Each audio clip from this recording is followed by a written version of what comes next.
In the following video, I'm going to show you how to create a text area question type.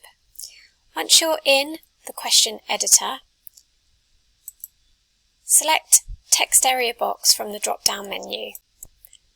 Text area question types allow the respondent to type in larger amounts of text, but the text can also be validated so that you can restrict the amount of text that is added. Let's create a question.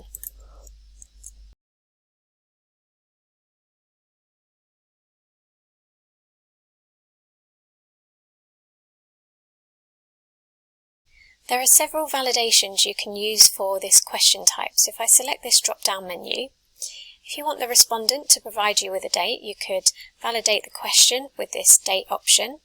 You've got a time option. You can request an email address.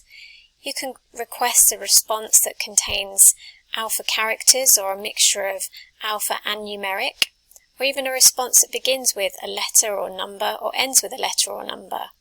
And we also have this more advanced feature, which is a regular expression. So this could be used to ask for a sequence such as numbers, characters, and letters. For this question, I'm going to choose alphanumeric.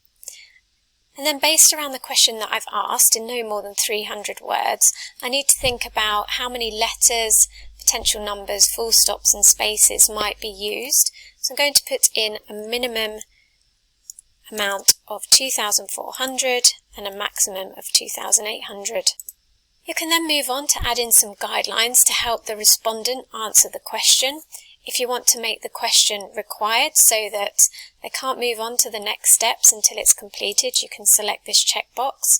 And you can also make the response only visible to those privileged managers that have access. Access is provided on a per-user basis within our Manage Administration tool. Once you're happy with the question content, you can select Add.